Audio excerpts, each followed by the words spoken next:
सभी विद्यार्थियों का आर के विज्ञान पीजी महाविद्यालय कारवार के ऑनलाइन क्लासेस तथा यूट्यूब चैनल में स्वागत है। हम आज एमए और एमएससी प्रीवियस ज्योग्राफी इसका पेपर फर्स्ट है, भौगोलिक चिंतन का इतिहास, इसकी यूनिट सेकंड चल रही है। यूनिट सेकंड का टॉपिक है भौगोलिक विचारधारा।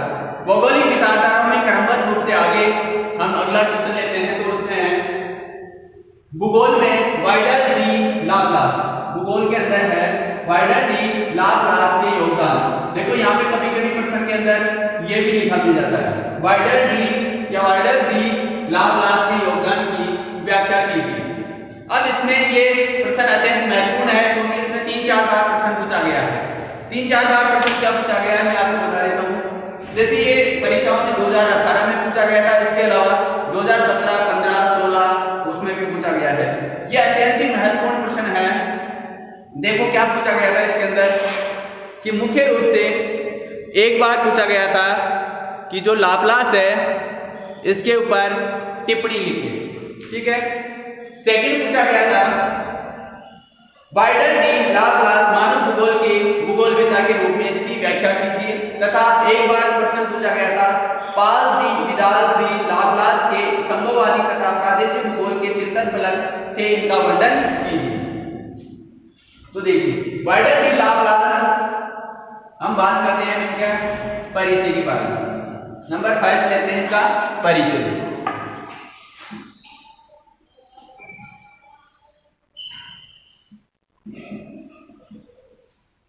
अगर इनके जीवन परिचय की बात की जाए तो ये 1845 से और 1918 तक इनके ये समय पीरियड था जो ज्योग्राफी में जन्म से लेकर। अब देखो इनका जन्म पेरिस में हुआ था। कब? 1845 में जन्म पेरिस के अंदर मुख्य रूप से पेरिस में हुआ था। 1865 में पेरिस की एक शिक्षण संस्थान इकोले नॉर्मल सुपीरियर ने इतिहास और भूगोल विषय के साथ स्नातक उपाधि है जो बीए है वो प्राप्त की थी इन्होंने। इसके बाद इन्होंने पेरिस पुनः लौटकर ब्लास ने इतिहास विषय में अपना शोध कार्य पूरा किया और 1872 में पेरिस विश्वविद्यालय से डॉक्टरेट की उपाधि प्राप्त की। ब्लास ने 1872 में नांसी, कौन सा विश्वविद्यालय था? नांसी विश्वविद्यालय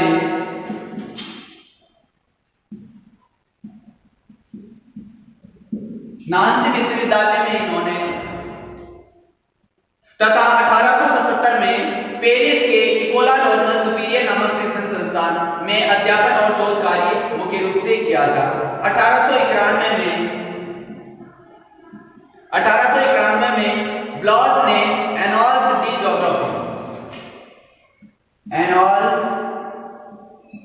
डी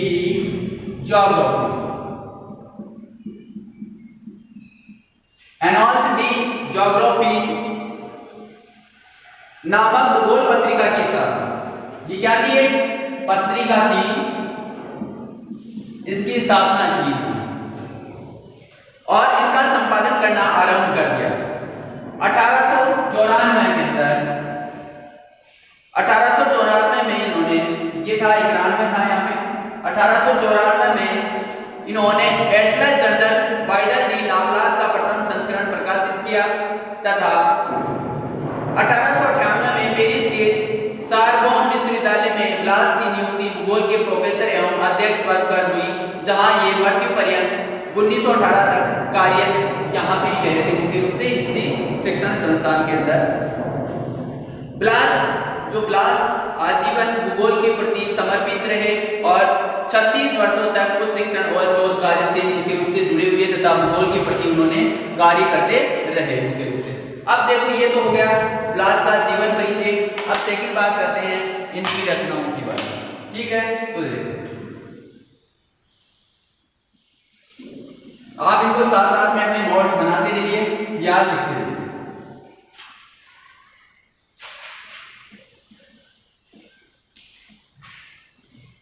देखिए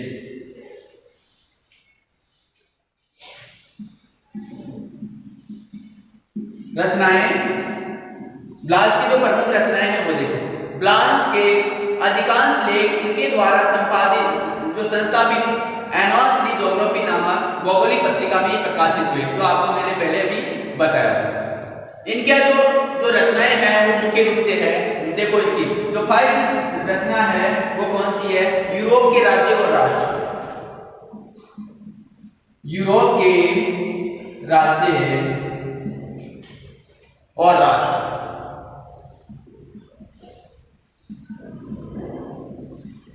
यूरोप के राज्य और राष्ट्र ये प्रकाशित हुई वो 1889 के अंदर प्रकाशित हुई।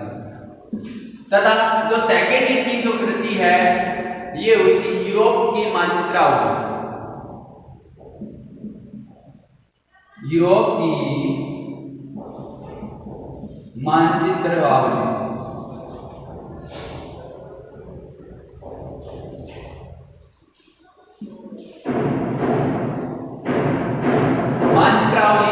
यह भी मुख्य रूप से 1894 में ही प्रकाशित हुई थी। तथा इसके बाद थर्ड है की जो रचना है वो है फ्रांस का भूगोल। फ्रांस का भूगोल, जो फ्रांस का भूगोल है इन्होंने 1903 के अंदर प्रकाशित किया। 1903 ईस्वी में प्रकाशित किया। तथा इनकी जो फोर्थ कृति है पूर्वी फ्रांस का भूगोल।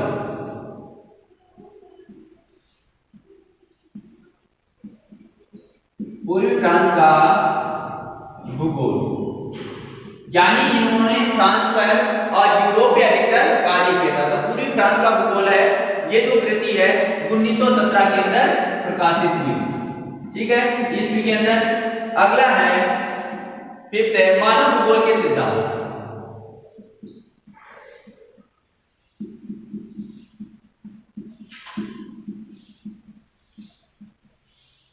जो मानव भूगोल के सिद्धांत है इनकी महत्वपूर्ण कृति मानी जाती है और ये 1931 में इनकी मृत्यु के पश्चात प्रकाशित हुई। देखो जो इनके शिष्य हैं डी मार्टिने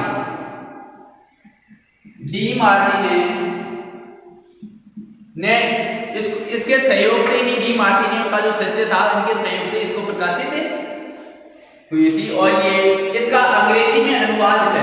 इसका मानव भूगोल के मूल सिद्धांत है, इसका इंग्लिश के अंदर है। 1926 के अंदर इसको अनुवाद किया गया था और उसको प्रकाशित किया गया था। इसमें मानव भूगोल के आधारभूत सिद्धांतों तथा इसमें मुख्य रूप से जो मानव भूगोल के सिद्धांत है उनके बारे में वर्णन किया गया है। तो आप ये जो मुख्य इनकी रचनाएं हैं वो उतार लीजिए। तथा फ्रांस की प्रमुख विचारधारा संभववाद के जन्मदाता और मानव भूगोल के संस्थापक माने जाते हैं कि लाप्लास को। ठीक है, अब मैं इसको मिटा रहा हूं। इसके बाद देखो ब्लास की विचारधारा।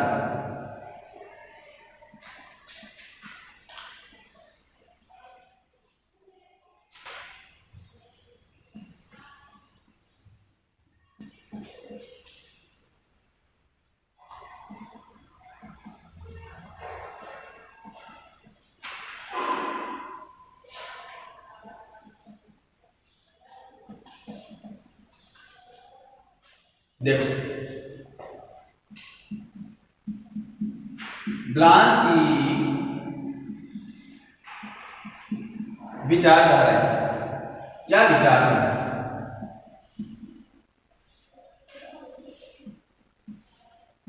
देखो ब्लास की जो विचारधारा है तो मुख्य रूप से कौन कौन सी विचारधारा है वो निम्न है। नंबर 5 विचारधारा की बात करते हैं। संभववाद की संकल्पना।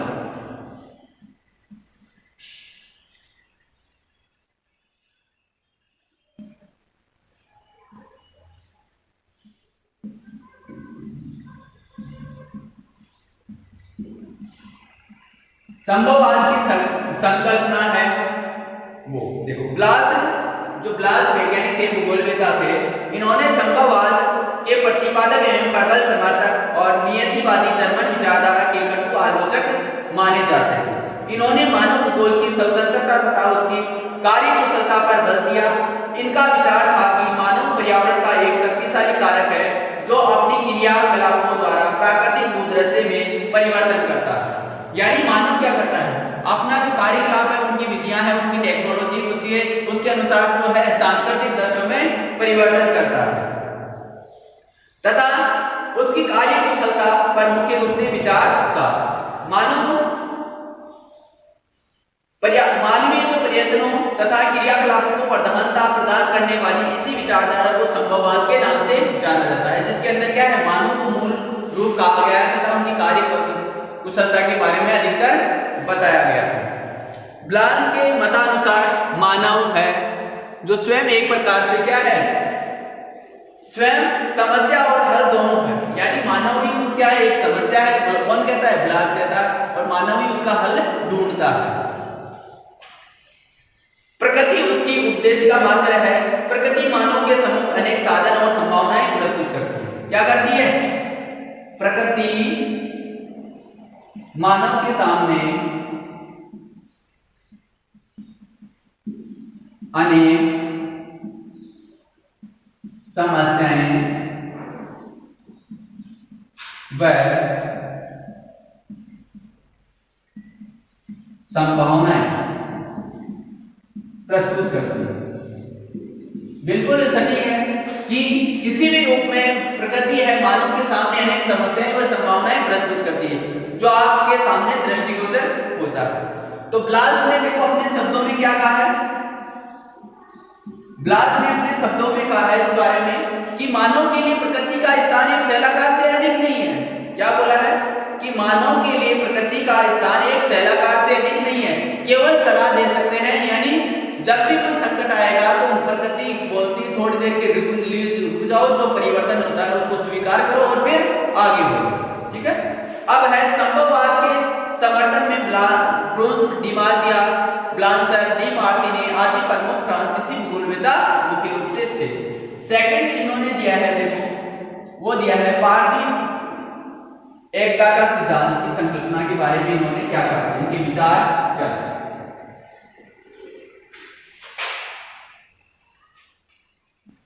सेकंड जो संकल्पना है वह है पार्थिव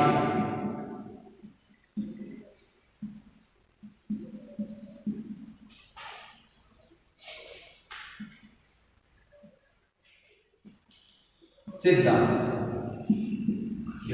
पार्थिव एकता के सिद्धांत के अंदर इनके विचार इस प्रकार है। देखो, ब्लांस पार्थिव एकता या अंतर संबंधों के सिद्धांत को मानव भूगोल का प्रमुख सिद्धांत मानते थे। इनके शब्दों में मानव भूगोल के तत्व पार्थिव एकता से संबंधित है और केवल उसी के माध्यम से उनका व्याख्या की जाती है, केवल उन्हीं के माध्यम से उनकी व्याख्या की जाती है। पार्थिव एकता एक सार्वभौमिक सत्य है जो प्रत्येक देश काल में विद्यमान होता है। जिस प्रकार ब्रह्मांड में विभिन्न आकाशीय पिंड नक्षत्र एक दूसरे के गुरुत्वाकर्षण के कारण संतुलित रहते हैं, यानी मुख्य रूप से जिस प्रकार से आकर्षण प्रतिकर्षण के कारण वो संतुलित दिशा में एक ग्रह है, उपग्रह ग्रह के चारों ओर चक्कर लगाते हैं, उसी अनुसार प्रकृति में है संतुलन बना हुआ है। उसी प्रकार भूतल पर भी विविध प्रकार भौगोलिक तथ्य एक दूसरे से प्रभावित तथा संबंधित है, यानी एक दूसरे से जुड़े हुए हैं। अब लघु या पेज की संकल्पना नंबर थर्ड है लघु प्रदेश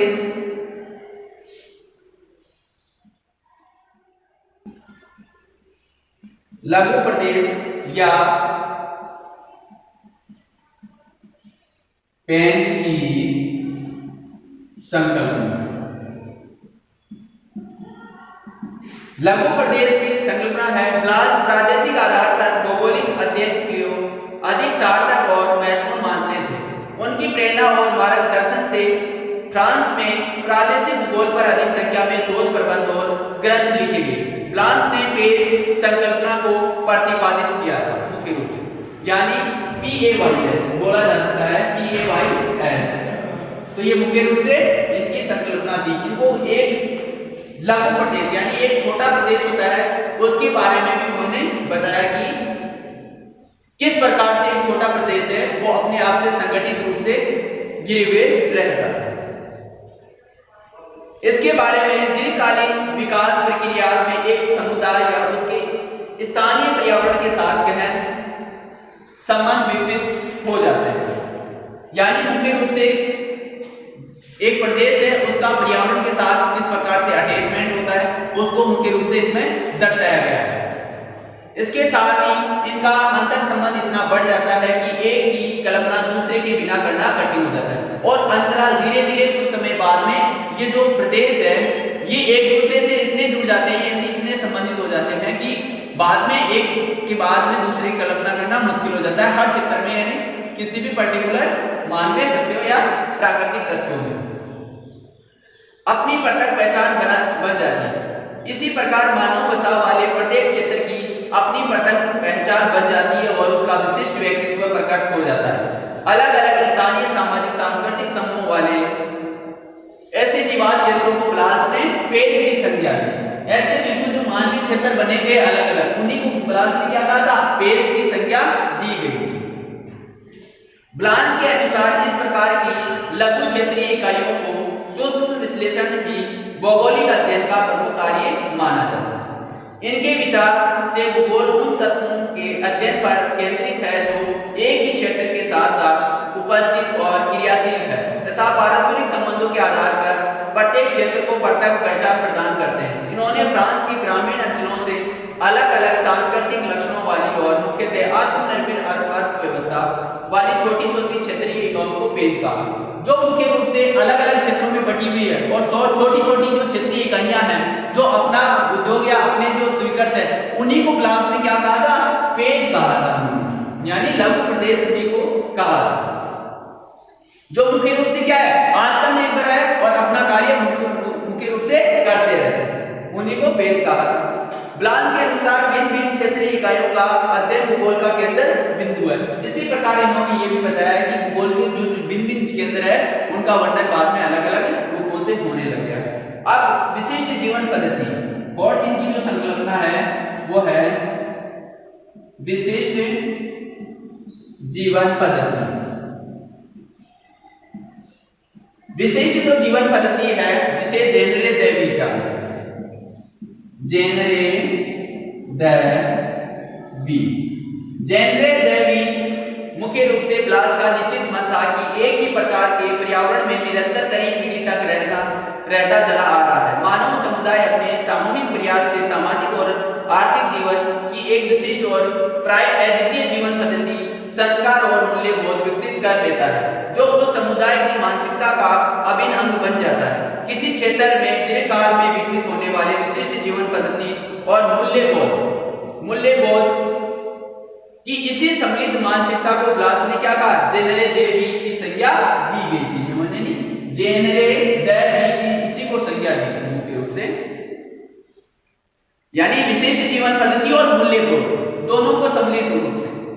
इस प्रकार जेनरे देवी सांस्कृतिक उद्देश्य का परिचायक है जो किसी समुदाय या विशिष्ट सांस्कृतिक समूह की परंपरा, दृष्टिकोण, लक्ष्य, संस्थाओं, प्रौद्योगिकी आदि के रूप में परिलक्षित होता है मुख्य रूप से, यानी दिखाई देता है।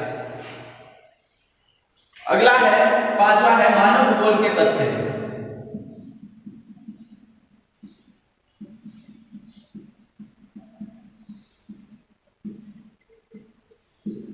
मानव भूगोल के जो तथ्य हैं, ब्लास के आधुनिक फ्रांसीसी मानव भूगोल का संस्थापक माना जाता है। इनकी पुस्तक मानव भूगोल के जो सिद्धांत है उससे ली गई है। तो मानव भूगोल के जो सिद्धांत है के तथ्यों को तीन मूल वर्गों में विभक्त किया गया है। नंबर फर्स्ट है जनसंख्या, नंबर 5 है जनसंख्या, सेकंड है सांस्कृतिक तत्व,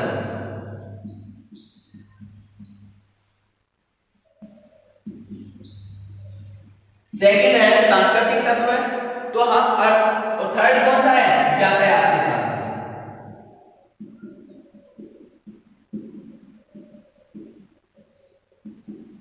यातायात के साथ। अब देखो इसमें इनके अतिरिक्त परिशिष्ट रूप से कुछ तथ्यों की विवेचना दी गई है। इसमें कौन कौन सी है, प्रजातियों का निर्माण। देखो प्रजातियों का निर्माण कैसे हुआ, अपने उद्गम के बाद में किस प्रकार प्रजातियां आपस में फैली, यानी जिस प्रकार से मध्य एशिया में कोई प्रजाति फैली वो दूर तक जाके फैली है। किस प्रकार से आविष्कारों के प्रकार, प्रकृति में कौन कौन से आविष्कार समय के अनुसार होते हैं। तो इसके बाद में आविष्कारों के प्रकार है जीवन के प्रकार। जीवन के अलग अलग प्रकार यहाँ पर दिए गए हैं। मानव की सभ्यता के बारे में बताया गया कि मानव की सभ्यता कब से स्टार्ट हुई और कब के बाद में उनका उत्थान और निर्माण हुआ है। नगरों के अध्ययन को सम्मिलित किया गया है। नगरों का केंद्र बिंदु से किस प्रकार उत्थान होना और चारों तरफ से फैल जाना किस प्रकार से बढ़ा है। फ्रांसीसी भूगोल पर ब्लास का प्रभाव है, आपने लिख लिया होगा, मैं इसको मिटा रहा हूं।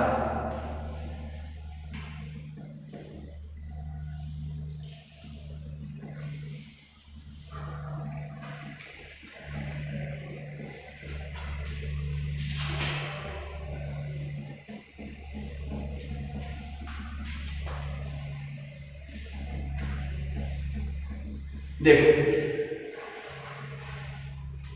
फ्रांसीसी भूगोल पर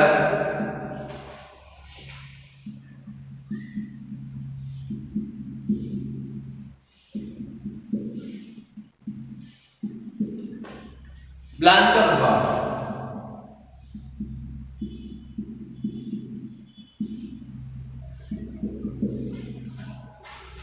इनके द्वारा निर्देशित मार्ग पर फ्रांस में भौगोलिक चिंतन की धारा लगभग 50 वर्षों तक आबाद करने से प्रभावित होती रही। ब्लास की विचारधारा फ्रांस की भौगोलिक विचारधारा का मुख्य रूप से पर्याय बन गई तथा ब्लास द्वारा प्रतिपादित सिद्धांतों, संकल्पनाओं और अध्ययन का को उपागमों को उनके शिष्यों तथा शिष्यों के शिष्यों को संपूर्ण है वो फ्रांस के अंदर फैला दिया। मुख्य रूप से ब्लास के द्वारा अपनाई गई पाठ्यवेत्ता की संकल्पना फ्रांसीसी भौगोलिक चिंतन की केंद्र बिंदु बन गई और प्राय सभी फ्रांसीसी भूगोलवेत्ता संभववाद के समर्थक हो गए।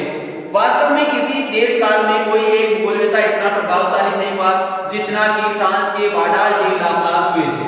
यानी ये मुख्य रूप से फ्रांस के अंदर मुख्य रूप से क्या हुए थे, जितना कि प्रभावशाली ये मुख्य रूप से वैज्ञानिक यानी भूगोलवेत्ता मुख्य रूप से फ्रांस और यूरोप के अंदर मुख्य रूप से हुए। ठीक है, तो ये था भूगोल के अंदर वाइडल डी लाप्लास के योगदान का, जो भूगोलवेत्ता था उनका योगदान। ठीक है, नेक्स्ट वीडियो में फिर मिलेंगे, वहां तक के लिए धन्यवाद।